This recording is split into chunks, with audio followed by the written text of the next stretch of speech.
Again, welcome to Isle of Beauty Wines of Ancient Corsica. That is our 20th club. It's hard to believe. April 20th. We've got 3 wines tonight from the club, and then we have 1 special offer wine, which I think 4 or 5 of you picked up. So we'll just kind of work our way through those one after the other. Feel free to ask any questions in the chat. He's going to kind of man that, and if there are opportunities during the presentation to answer the questions, we can do that, or we can always do them at the end.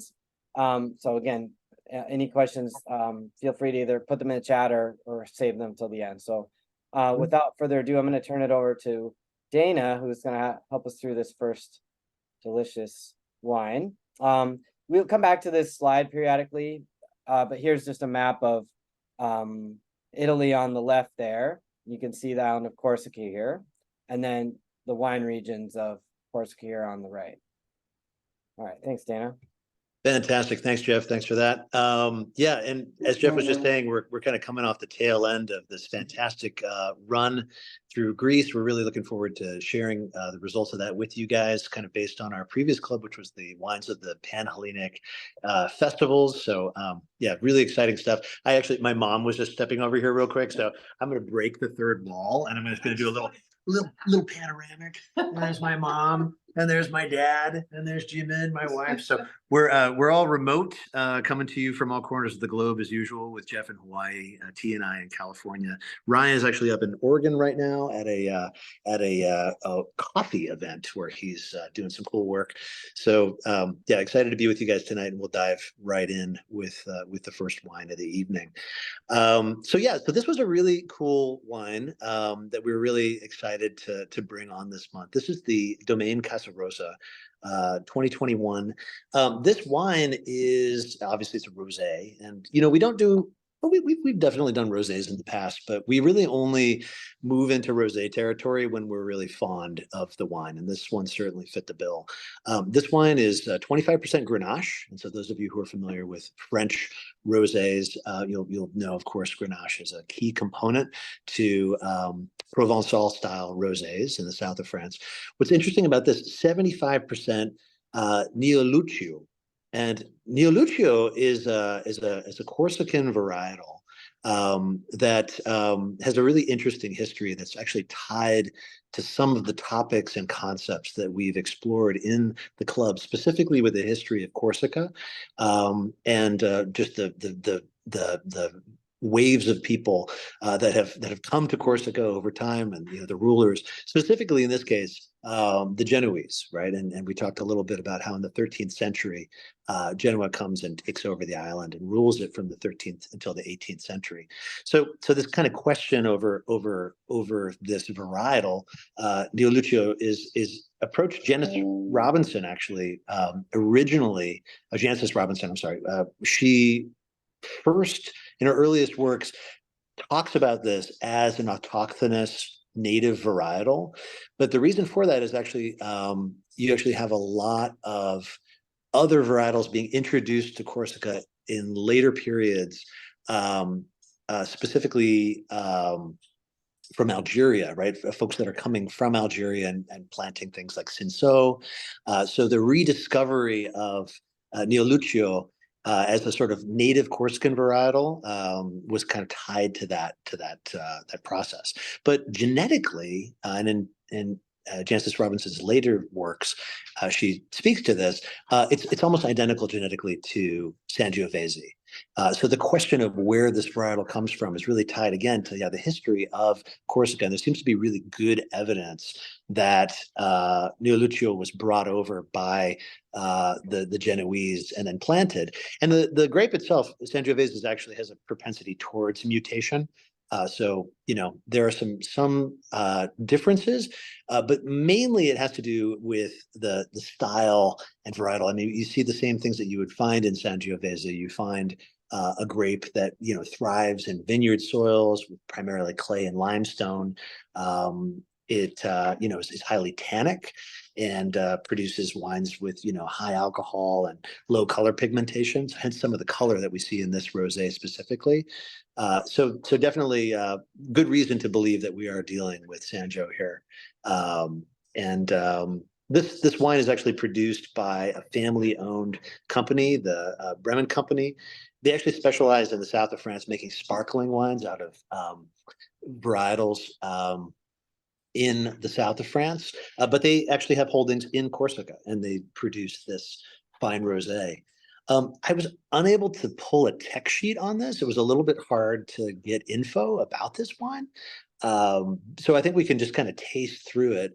I don't get any oak on the palate. I'm guessing that this is like most Provençal style rosés, actually aged in stainless steel. While again, Neoluccio produces these, sort of structured, and especially in sunny climes like Corsica, wines that can have actually quite a bit of fire to them and high alcohol. This is only in at 12%, and I think is a really nice, well-balanced, well-structured wine. So why don't we taste through this all together? And Jeff, I'd love to hear. I think you might be trying this for the first time, Jeff.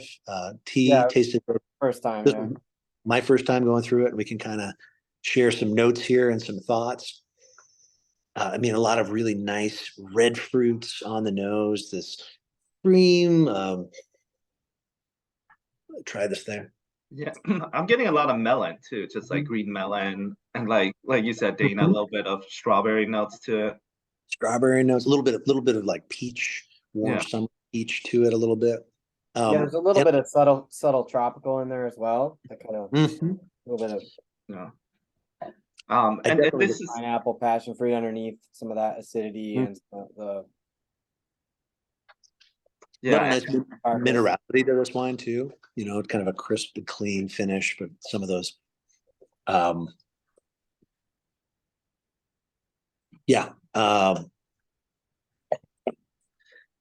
it's definitely stainless steel as well. This is a wine that we've worked with at a previous wine shop we all used to work at for a while, and this was always kind of like a happy summer, sippered and not too expensive. And what's really interesting about this wine, as Dana mentioned, is that it kind of represents the history of winemaking in Corsica. You have Neoluccio, which is coming from Italy, Italian variety, a lot of Italian migrants, and then after the post-war period, when you had a lot of French winemakers in Algeria who were growing but like wines that were Grenache, Cinsault, etc., and actually and importing them to France, right? And then after Algerian independence, these migrants these winemakers in Algeria, a lot of them went to Corsica and started growing Grenache and Cinsault, etc. Actually, during the colonial period, there was a lot of outrage and controversy when people found out that winemakers in Burgundy were and Bordeaux were buying grapes from Algeria, like to bulk up their juice, and like, to create richer, fuller wines on difficult years. And probably some grapes came from Corsica, in the post-war period as well. And so the E of the Beauté, of course, that means Isle of Beauty, which gave us the name of our club. It isn't. Am I right in thinking that that's the IGP for the island of Corsica, generally speaking? Yes, that is the IGP for the whole island, and then within it, you can have like various like particular DOCG like Cap Corse, etc. Yeah, we have one later as well. Yeah. So yeah.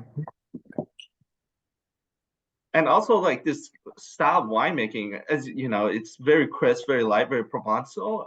And a lot of Corsican winemakers, they go to France, especially after the 1960s, University of Bordeaux, to study winemaking and bring back more modern style winemaking. And so hence you see the Italian heritage and grape varieties, but then like a very French style winemaking. I wonder too, have you tried tea? I've never come across a Patrimonio, which is going to be 100% of the Neoluccio. I mean, you're only finding Neoluccio in Corsica primarily. And then some of these wines, I think it's Patrimonio has to be 95% Neoluccio, and I would imagine it would be very similar to, say, Nebbiolo or any other kind of. But I wonder, yeah, I mean, well, I'm sorry, it's Sangiovese. What am I saying? Have you tried it, T? Have you come across any of this? Because I certainly haven't. I had some, which brings actually one of the people who kind of popularized or brought in high quality Corsican wines was Kermit Lynch.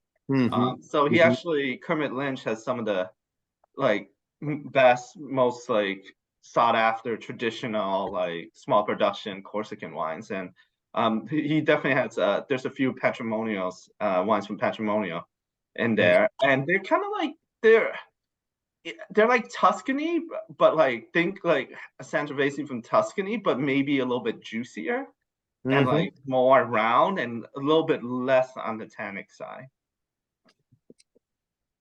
Yeah, so what did you guys have? I don't know if I mentioned you guys. We were over on the Big Island in Waimea a couple weekends ago, and we stumbled into a wine shop there, which I'd never been to. But first of all, they had an unbelievable collection of old Burgundy in there, which has been in the shop since the beginning. So we'll have to go in there at some point and have a field trip. But they also had a shelf, just a Kermit Lynch shelf, and it was kind of funny. It's just a sample. We go to the shop in Berkeley a lot, and there's hundreds and hundreds of wines in there. But they had a shelf, and this was right after we put the club together, and there were probably 50 wines on the shop in that shelf, and 20 of them were from Corsica.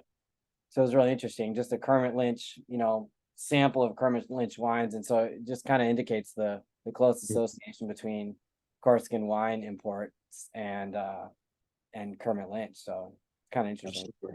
Yeah. Yeah, and just as we kind of talked before about the history of winemaking in Greece, and Georgia, a lot of it wasn't until maybe the past 30 years when Corsican wines, a lot of small producers started making more artisanal wines, because for a while, a lot of the wines that were exported from Corsica went straight to France, and they were kind of drunk in the Languedoc. They were like made in sort of like a bulk style Languedoc style wine. And it's only in the past 20, 25, 30 years when you're having more like interesting artisanal production. And you see the same story in Georgia and Greece as well. I'm pretty struck also by the value that this wine represents, as far as something that comes in at like at such a low price point too, for the quality that it delivers. I mean, this really reminds me of some of the more higher end, sort of like Luberon Valley Grenache based Provençal rosés that I've had that are almost twice in price. It's really nice, and I actually wonder too. I mean, the Neoluccio as well, I think, is also sort of like probably the color. We didn't really talk about how this wine looks, because in the glass it's quite different. It actually has these sort of like purple notes to it. It's salmon purple, and I think it has to do with the pigmentation of that specific grape. But just a very pretty, very approachable wine overall. And I was wondering what you guys would pair this with. I had a kind of short list of things that I would be enjoying this wine with on a hot summer Corsican day with the cicadas chirping behind me. What would you guys think this would go well with? For me, maybe because it's the season and a recent trip to Greece, I think like a nice like heirloom tomato with like mozzarella, kind of caprese style salad would be great. Maybe it's like grilled chicken, grilled fish, anything light and summer. I had grilled on my list too. I was looking at grilled squid with some lime kind of squeezed over it, citrus for acid, or hard Corsican cheeses. I could really see this fitting the bill perfectly. How about you, Jeff? Yeah, I think same thing. Just I like T's suggestion with the caprese salad kind of thing, Greek salad as well, and then the cheeses. I think that's a an add-on we have to get going at some point is some of these cheeses that Yeah. maybe Kristen can hook us up with. But yeah, I think that sounds great to me too. And there's always the kind of outlier of pink fish, salmon goes well frequently with rosé. So just kind of matching color to color. Mm-hmm. It's always something to think about too. Love this one. Yeah. Well, should we move on? I think Dana, Hey, I have a quick question Yeah, sure, before we man. move on to the next one. So I'm curious with the sort of Nebbiolo and also the Memello, the Schicarello connection, which are both Tuscan grapes. And I know you were talking about how Corsica was part of the Republic of Genoa, but I don't really associate Sangiovese or Memello with Genoa, at least Genoa today. And maybe it's just my lack of knowledge, but where does how does the Nebbiolo and Memolo get to Genoa and then to Corsica? That's a great question, Venkat. And actually, we're not. It's not clear.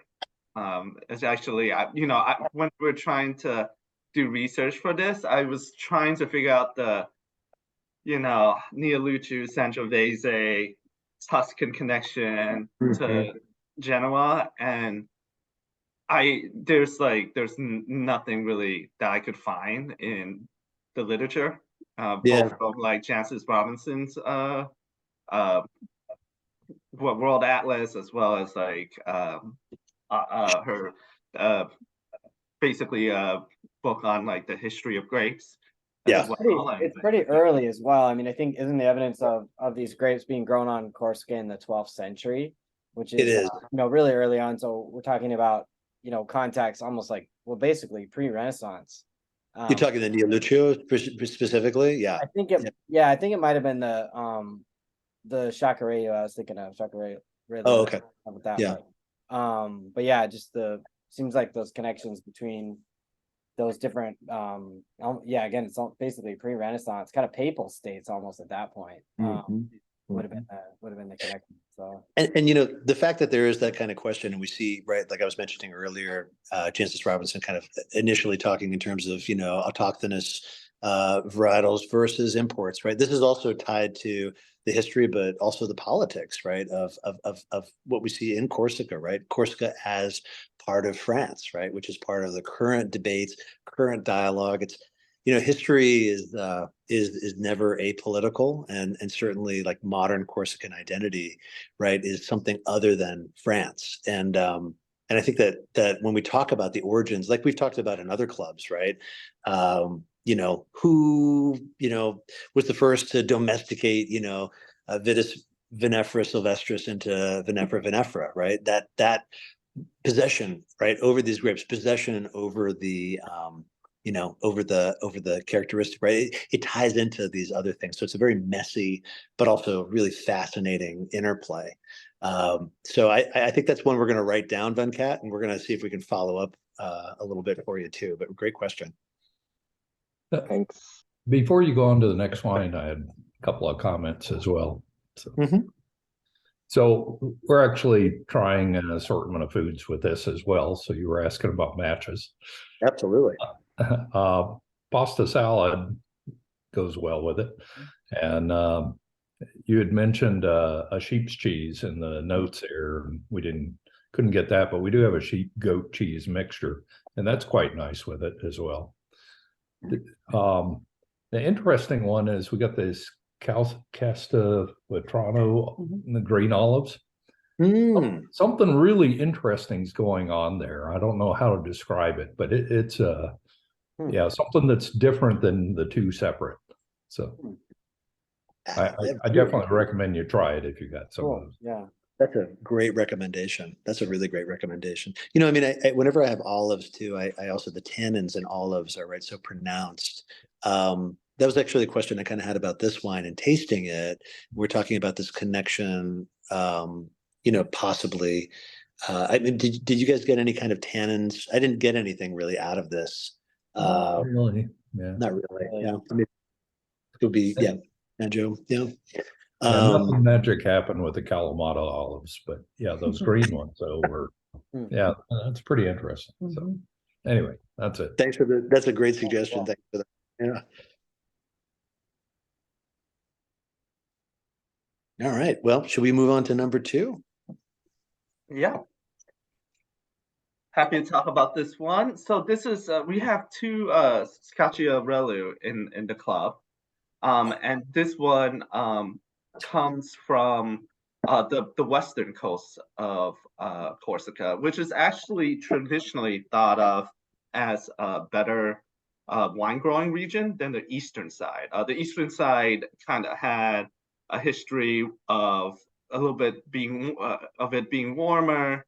When mosquitoes got to the island, there was malaria. So a lot of people didn't want to settle on the East Coast. And so hence the West Coast was a little bit more popular.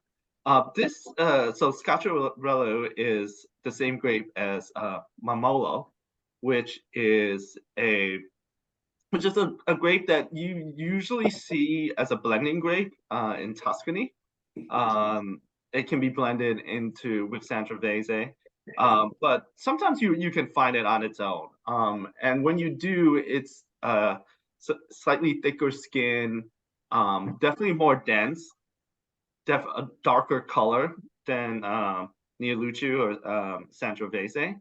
What's really interesting about this producer is, 1, is organic. 2 is that this San Armettu, when Ryan and I tasted it together, it's made in almost Beaujolais style. It is not carbonic maceration, but it's done in stainless steel. I think they cold soak it as well. So it's a little bit more of a lighter, fresher style of wine than other Schiacciarello or Mamolos that you would find. And I mean, and if you look at the color as well, you can see it's more of like a garnet, almost like a burgundy color. Whereas next wine, which is also Schiacciarello, you'll see it's definitely going to be a little bit darker. Mm-hmm. And the other thing that's really interesting is that we got a little bit into research on is, what is the difference between Schiacciarello and Mamolo or Neoluccio and Sangiovese, right?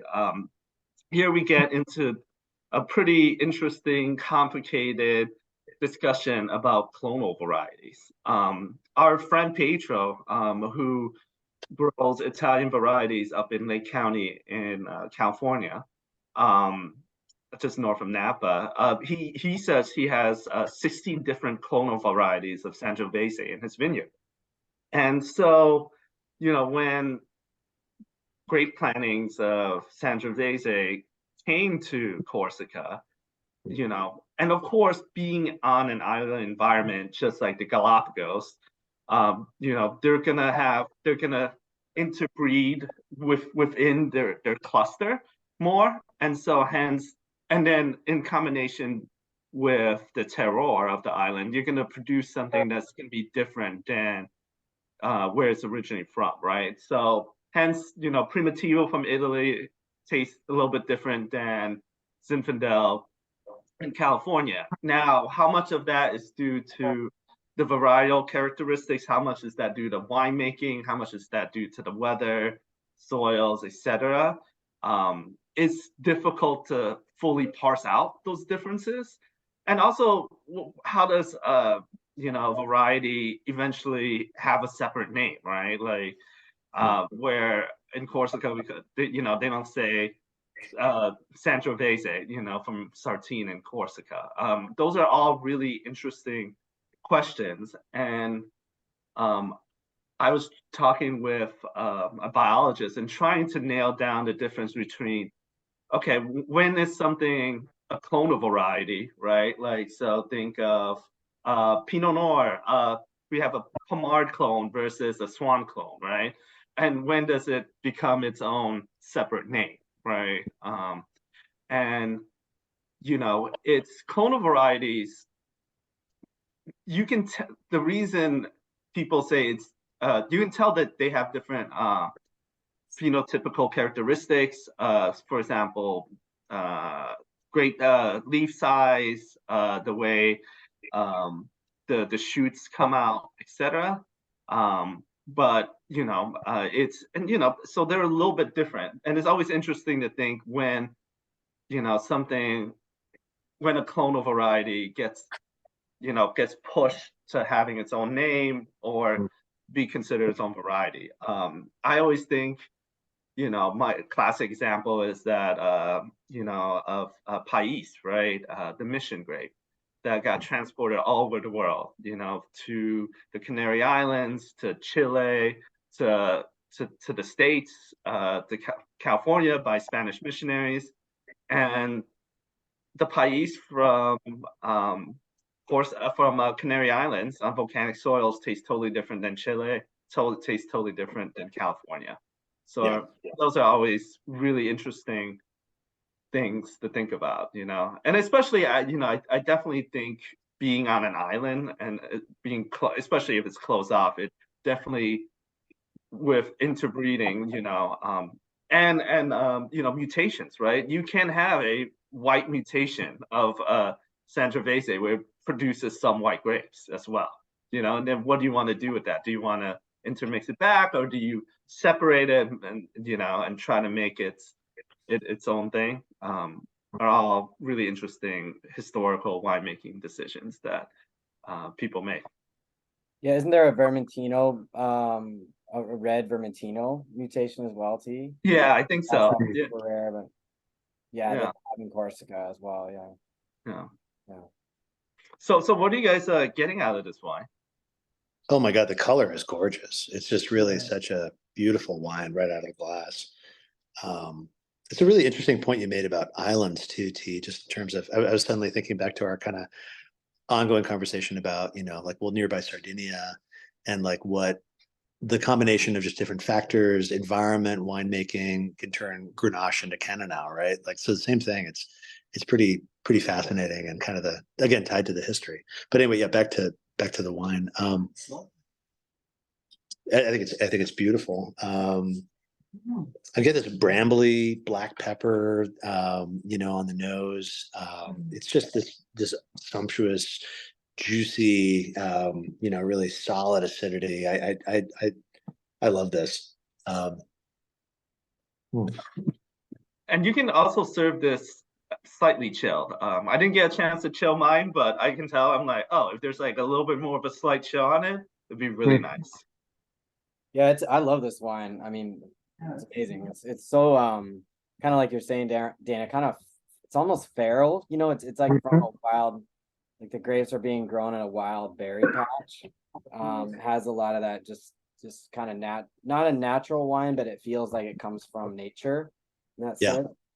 It reminds me a little bit of like a Zino Mavro, I would say, kind of a little bit of that light color and the good acidity, and that's kind of the closest for an association. My mom just made a tasting note of blackberry pie, and I think that's dead on. So I want to acknowledge that from over the computer screen here. I think that's a good call. Oh, I'm sorry, that was my wild dad. berries, Definitely wild blackberry. Tart. Very nice. Blackberry tart. Yep, very nice. Yeah, I think we should pair this with wild blackberry tart. For sure. Yeah, it makes you think of like, when you're going hiking and you find some blackberry bushes, The comparisons to Beaujolais, I think, were dead on. Oh, sorry, we had a comment. What was that? Red currants as well. Yeah, absolutely. Yeah. Yeah, it really just does that kind of anything kind of tart out of the forest fruit for sure. I don't use this descriptor, but like almost like rhubarb. There's this sort of like vegetal rhubarb element too that's still light, and that's maybe it's just the color too, kind of getting at me. But I think rhubarb is a good color because it's definitely more on the acidic side for this variety. A little bit lighter and more tart. Ruby red. Do you know what the elevation is of this wine, or is it grown kind of at some elevation? I think it's just, maybe 200-300 meters. It's not like particularly high. I mean, everything's around the coast, but yeah, it's kind of pretty much around the coast. And honestly, when we're looking at pictures from winemakers or importers of these vineyards, I mean, they look incredible. It's just rolling hills, and then you can see the ocean beyond it. Kind of almost like Cinque Terre-ish, you know, in Italy. Some of those vineyards. Yeah, it's on the list of a future, at least Ancient Wine Guys scouting trip for a possible future members trip is Corsica and Sardinia, just based on the wines and the pictures that we've seen. So yeah, this has been such a fun exploration to kind of go a little bit off the beaten path and spaces that I mean, I've never set foot. Jeff, have you been before? Have you been to Corsica, Corsica? No? Yeah. So this will be a fun one to Yeah. get boots on the ground, and we'll be reporting back to you. Mhm. Awesome. Um, Well, I know we don't have Ryan tonight. Was he Yeah, going to do unfortunately. number 3? Was he? What's that, Dana? Was he going to Oh. do wine number 3 or? I was. think he's He gonna was step supposed to in. do this one, so I covered. You got him covered. Awesome, T. I Coming filled for in for him on this one. Fantastic. This is going to be the number 3. This is Robe d'Ange. So I think Chacarelli. it means the angel's robe, if I'm correct, Jeff. Is that right? Yeah, from Aleria in Corsica. So this is on the east coast, almost the opposite side of the island, across from the previous wine, the Saint Armettu, and same variety as Scacciarello as well. This producer, super small. Only a few hundred cases of this wine is made, and very, very much on the natural, organic side of winemaking. She even does this practice called enrollment, where so in conventional farming, what you do is once you have the shoots come out, once you've done your winter pruning, the shoots come out. And once you get bud break and the grape starts getting big, what people do is they'll take a mower between and then just chop off the top of the shoots. The reason behind this is that you want to force the vine, to focus its energy into the grapes and stop growing more shoots, more leaves, essentially. So she doesn't do that. So that's conventional farming. She doesn't do that. She actually takes, which is a much more labor-intensive process, where she'll take the top of the shoots and roll them around the wires.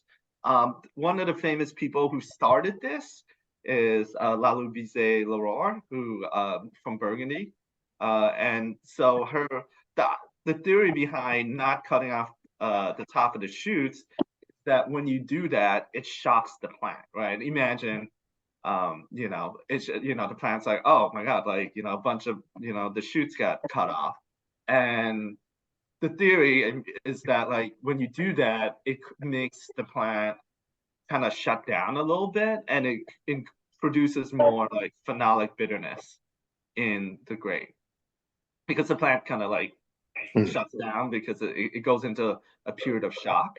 And so this is the idea is that it's a gentler way of kind of telling the vines to okay, stop trying to grow more leaves and shoots up, and then but more focusing on the grape. So a little bit more on, and it's definitely labor intensive. It's probably, it'll take you could do a whole vineyard with an electric trimmer in a tractor in one day. This is going to take you multiple days, or depending how big the vineyard is, up to a week. So this wine is made by a female winemaker, Rosé Vannucci, of Italian heritage, Italian French heritage. And it's aged completely in cement tanks. Doesn't see any oak And it'll be interesting to try this alongside other the previous Scotcherello, just to see how they differ. Such a different expression, right? I want to throw out real quick just before we dive into this wine. It was so much fun to walk through these vineyards we visited in Greece with T, who kind of, was explaining as we walked along, depending on, he's just describing the vineyards and, the treatments and, this time of year, especially right in the spring, you can really see the dirty laundry of who's spraying, who's not, who's really truly biodynamic. And that was really instructive and a lot of fun. So yeah, thanks for that explanation, T.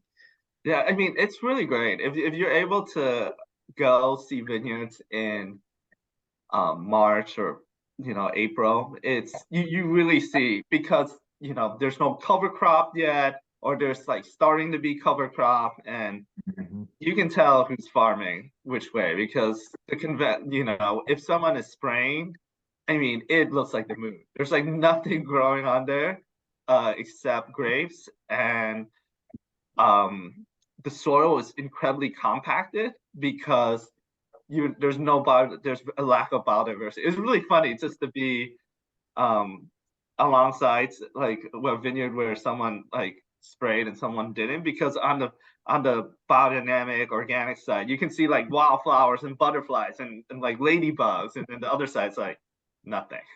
Yeah, it was really stark, the difference. And you wonder, like, I mean, obviously they're doing it for cost, but you wonder just how, if they realize just how many people are going to walk, or think about how many people might come to a vineyard walk and think like exactly what we were thinking, which is why would you ever want to drink a wine from soils that look like that, right? Completely, just Exactly. the whole thing looks completely sterile other than the vines, right? So really interesting.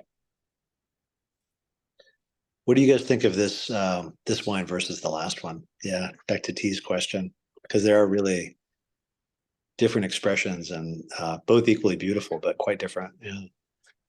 Is it right to say there's more body in this one? I think that is right. More of a, feels heavier mouthfeel. Yeah. Yeah. Is that what you say? Yeah. I think the nose too seems a little bit more intense and less like, I think the last one we mentioned rhubarb. And this one has like a more of like a musty, stewed, like riper fruit. Right. I wrote down fall leaves. It feels like there's something almost, not composting, but this deep musky, rose petals. These really complex, deep terpene flowers. These kind of like, I don't know, wilted flowers but in a good way. It's the rose element was really pronounced. Yeah. I think like for me, Dana, it was kind of on that too. I think like a stemminess. I think it must obviously spend more time on the skins than the previous one, but it's pulling like that tannin, that kind of bitterness, the stemminess for me. It gives it that kind of greenish. It's like bigger and fruity, but at the same time, it's got a little bit more bitterness and tannin that comes from the green. Completely. And that kind of follows through on the palate too. I had hibiscus down for exactly that's that. a good call. Yeah. Vegetal plus red fruit. Yeah. Yeah, like that tea we always used to get in Egypt, that cold tea. That's totally what it sounds like. Right? Doesn't it? Yeah. Like hibiscus. Yeah. That's a good call. Yeah, that's a really good call, Dana. Hibiscus tea. Yeah. And you can tell these wines are meant to be drunk differently, right? The Sant of Armettu, it's meant to be chilled a little bit. It's a little bit lighter. This one, the Sant Armettu is not a wine that you want to age, right? That's a wine that you want to drink within the first 3-4 years. Like it's they didn't make it for you to age. Like this wine, it'd be interesting to see what how tertiary notes affect it. In next 5-6 years. It'll never last that long in my cellar, but I'm just speaking hypothetically. But you're right. There's a lot of versatility, right? That can come out of this grape. I mean, it's beach party or dinner party. It's that's it's kind of an interesting conversation we're having too about you may have noticed both in the write-ups and in the presentation here, but the final U on the on the wines here, which we made a point of using that, the Chacarello and Vermentino.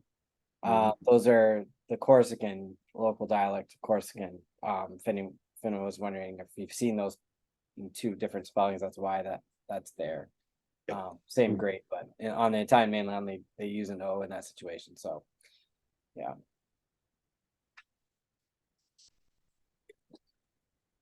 Also, I noticed a little bit more tannins on this one as well. I think you guys mentioned it, but yeah, pulls from really for me totally. I mean, it has a roundness to it too that the other one didn't have, but yeah, definitely, yeah, a little bit more mouthfeel, like a little more full bodied. That's what, yeah, I got that from my mom. She was calling that out as well.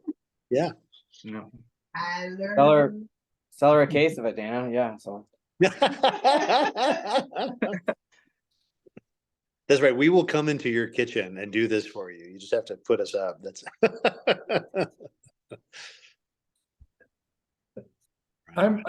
it's clearly not the same grape and stuff, but the style seems kind of Rhone-like to me. Maybe we just spent the weekend down in Walla Walla and we did a lot of Rhone wines there, Rhone style wines. And I thought you were going to say you just spent the weekend in the Rhone. I was like, well, nice. I wish, but yeah. Yeah, Walla Walla, close as I could get. So yeah. that's still nice. That's still really nice. Yeah. But it does seem, I mean, clearly not the same grapes, but it seems a lot more like, a big Rhone wine to me. But anyway. I can see that definitely, like in terms of the aromatics and like just the mouthfeel, Completely. Yeah, more serious expression of the for sure.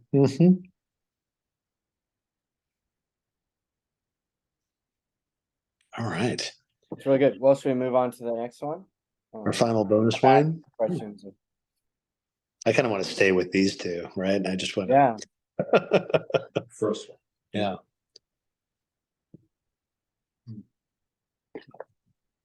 So this one quick question here.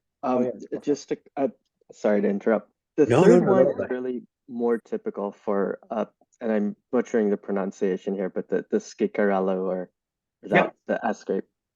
Yep, that's how it normally tastes. And then if you have a patrimonial, sometimes it's a little more Bordeaux-ish in the patrimonial side.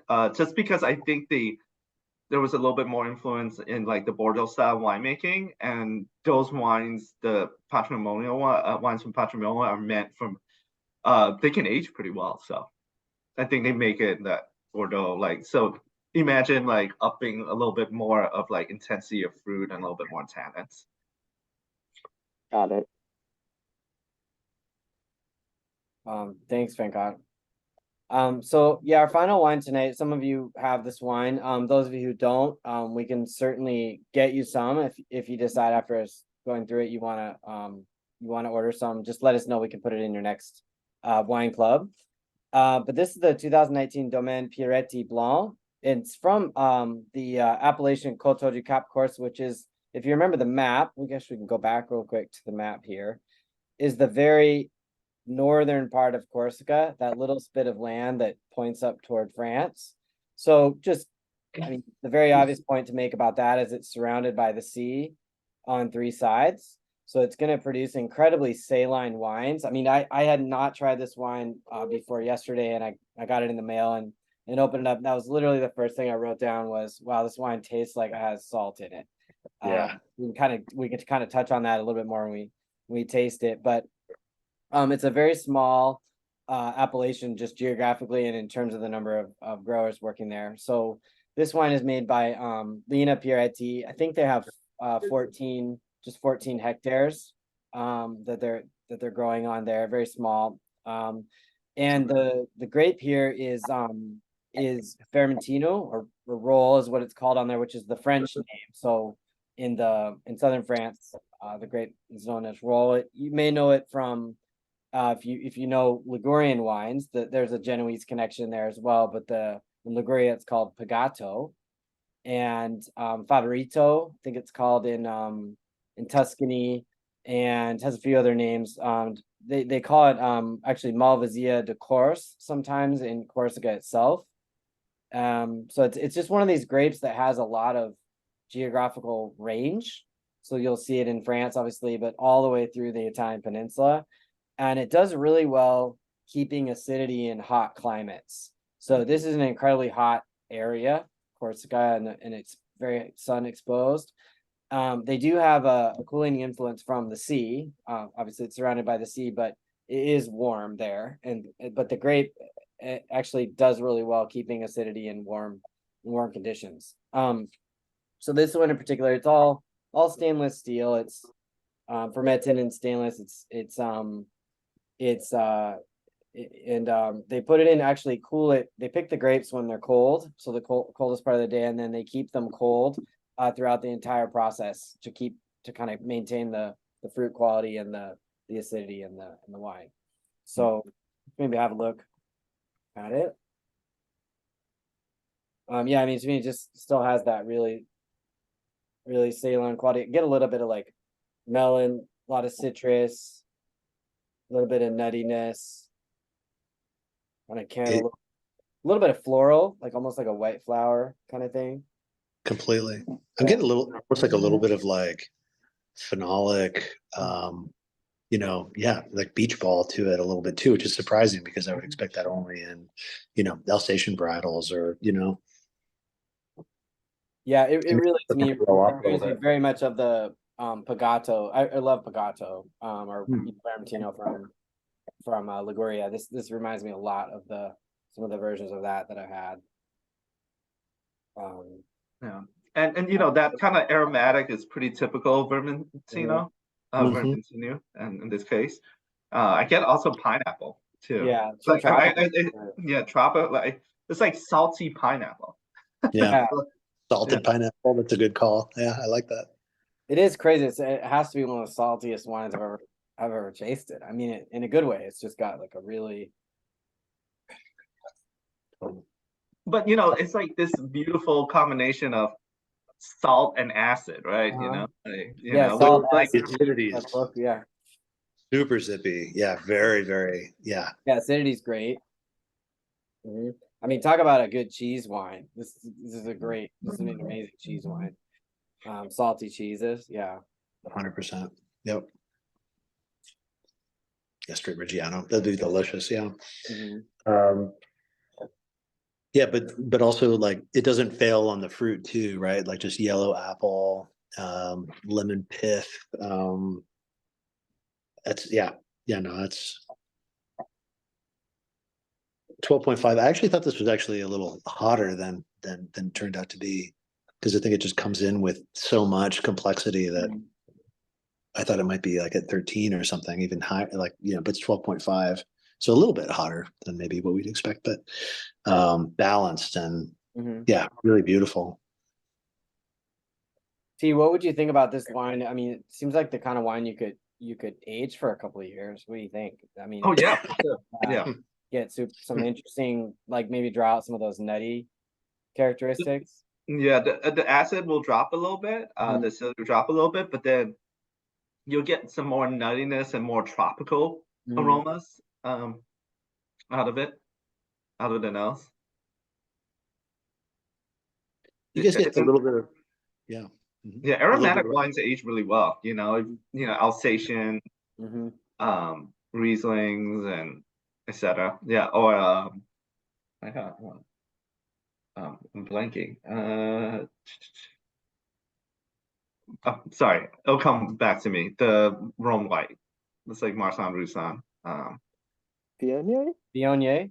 Yeah, Viognier, but that appellation. Oh my God, I'll think of it. Condrieu or Chateaubriand? Condrieu, thank you. Yeah, I was thinking Condrieu. Thank you, Venkat. Yeah, thank you. Yeah, I was thinking. You get any a little bit of like tingly RS on the tongue with this? Slightly residual sugar. Yeah, a little bit of like. I didn't really on mine, but it could have been. Obviously, mine came over in a capsule, so I don't know. Doesn't necessarily keep up. If there's any of that, might have kind of evaporated out, but it may be tingly stuff. I don't know. Yeah, it's got a sweet tone.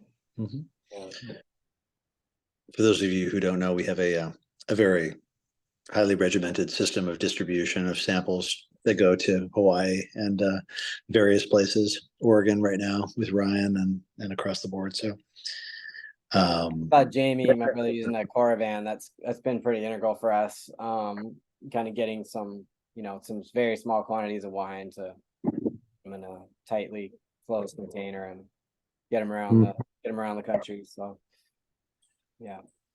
Power of Argon. Man, yeah, I'm just thinking like desserts, like lemon bars, and this is just a fantastic wine. But the salinity is really, it's very specific, right? Like, I mean, there are definitely things that you just cannot have this with. Appropriate description. It's the first time I've used this, Jeff. Oh, really? Yeah, it's become really a nice accessory. Yeah, I'm actually on the cusp of ordering. This is totally off the topic sorry everybody else, but I'm on the cusp of ordering some more capsules. So if you want to load up on the capsules, let me know actually. Well, Jeff, it's it's Dana, a good you point. might want, we can actually get them for you too. I mean, it's not a Yeah, sale. so it's a great, sorry, Jeff, I don't mean to cut you off. Yeah, no, I think you were just about to say the same thing, which is those of you who are I'm sure you're familiar, but like the Caravan system is a way of taking wine through the cork and replacing the oxygen in the wine with argon gas, so that wine doesn't oxidize and you can keep storing it. And we can actually pick these up for you guys at wholesale price or a reduced price. So yeah, we're a licensed rep, so yeah. Not on here.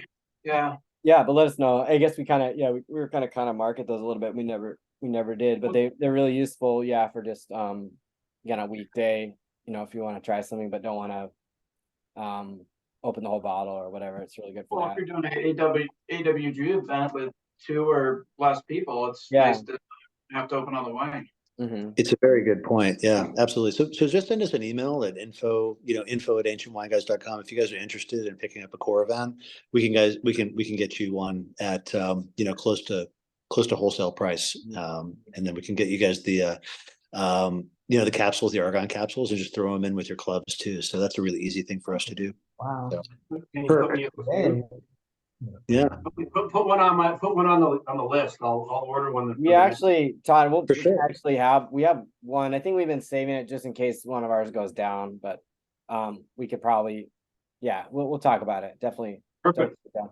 Yeah, I think they might, honestly, this is totally unplanned, but I think they might have a promo going because we just got a new rep who emailed us, so we might we'll get back to them and hound them and see if we can get a couple. Put the squeeze on them. They can give you a good deal. All right. For sure. Thanks for mentioning it though, guys. Yeah, because we use Caravan for these type of virtual tastings, because too many bottles with just people here. Yeah, absolutely. Yep. And so that's good to know. I appreciate it. Yeah. Although the third bottle tonight did clog up my needle, so I'm going to have to clean it here later. So, anyway. I'm on needle number 2. Yeah. Yeah, me too. Actually, I had a cork that just wouldn't, for whatever reason, didn't like that, didn't go in. But the needles aren't very expensive, like $5 or $10 or something like that. So. We have a bunch of members that kind of go back to these YouTube videos and taste through once they've opened the wines. And so we've gotten some feedback along those lines, but certainly, with the Caravan, you're able to kind of do it in real time. So it is a really fun piece of equipment. And in our case, I think really kind of worth the time and the investment. Yeah. Well, one comment. Sorry. Yeah. Oh, sorry. Please, Mike. We do have a comment from Scott who says sometimes a little piece of cork gets in the needle and can be pushed out of the bottom of the needle. Yep. Oh, cool. That's definitely true. If you have a little toothpick or something, you can kind of push it out that way. I've done that before. Mine just snapped off one time. Just like snapped. So yeah, it can snap or you can bend. The only thing that's really funny is I've seen this happen to reps. I haven't done it myself, but sometimes you have synthetic corks that kind of look like wood, but it's not. It's plastic. If you try that and you do it, first of all, it doesn't seal back. 2, it'll like spray everywhere. Like, and it's pretty funny actually when it happens. All true. Yeah. Hey, on the fourth wine here, Mhm. it's interesting tasting it. If I tasted that blind, I would have guessed, per the comment earlier, I would have guessed it was a Roussan, actually. Hmm. And so that was interesting because I've had this grape a number of times before, and this does not seem typical of that grape. That's not a negative thing. I like this wine a lot, but it just seemed more, yeah. Clearly, I'm not a somm, but Well, anyway. it's interesting, Mike, because I had the same observation. I mean, I'm not a Vermentino expert by any means, but I've had quite a few of them from Italy, from the mainland of Italy. Not very many from France, but to me it really did remind me of the Pagato, as I mentioned. I mean, the version of it that comes from Genoa. And again, I don't know if that has anything to do with just proximity geographically or what we were talking about earlier in terms of, this colonial conversation. Maybe that was the vector, where it came through. I don't know, but to me it definitely, if I were tasting it blind and I don't know that I'd be able to blind taste it as a Vermentino, but if you told me it was a Vermentino and said, what does this remind you of? I would say it definitely reminds me of a Pagato. So that's maybe there's a bit of a distinctive quality geographically and kind of the, proximity to the ocean. Or the sea. I don't know, but that definitely was something I noticed too. It's not something I would say is like characteristically, Vermentino if you tried something from farther south in Italy, for example. So Before tasting it, and if I wasn't looking at it closely in terms of the color, the phenolic properties of it, I mean, I would be, thinking Riesling. That was kind of like my first note that I put down, which is kind of odd, and I've never had that out of a Vermentino either. So I think there's a lot of, I'll tell you, yeah, it's kind of like rubber beach ball, rubber duck kind of smell, gasoline, diesel. Which I don't know if anybody else got. Did you get any of that? Absolutely. We got that strongly. Yeah. Yeah. And that was sort of surprising to me too. So I think you're absolutely right, Mike. This is a kind of complex, interesting wine, but Jeff, maybe you could speak to that a little bit. I mean, I've always associated that with, obviously Riesling and, Alsatian varietals, but I've never had it off of Vermentino before. Same here. I never really have out from Vermentino either. So that's interesting. Yeah. So we'll dive into that in a little more depth. Yeah. So something to discover, something new every time. But always a pleasure and always a lot of fun. So yeah, thank you everybody for your comments, for being here tonight. Yeah, Jeff, you want to take us home? Yeah, any additional questions you have, at this point, shoot us an email if you want any more of the wines. As we always mention, we can send up to a case. If you're on our other program, we'll send you 9 more wines with no extra shipping from any of these tastings. So kind of a good way to pick up a few wines that way.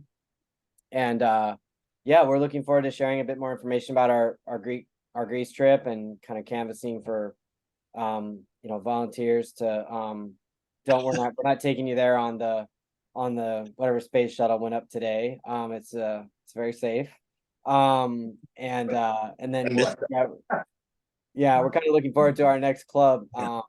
Next club will be actually turnaround on this is gonna be pretty fast because this one came out late. So stay tuned. We're gonna be focusing on I don't think I'm letting it out of the bag, but on the wines of Asclepius and the kind of healing cult in mainland Greece, which is something we've been excited about for a while, but then got to see some of these sites and we're like, yeah, we need to do this right away. So stay tuned and thanks everybody as always. And obviously regret not having Ryan here tonight and all his expertise, but hopefully we'll have him back next time. So thanks everybody. Yeah. Appreciate everybody. Yeah, cheers. Everyone, cheers. Good night. Cheers. Good night.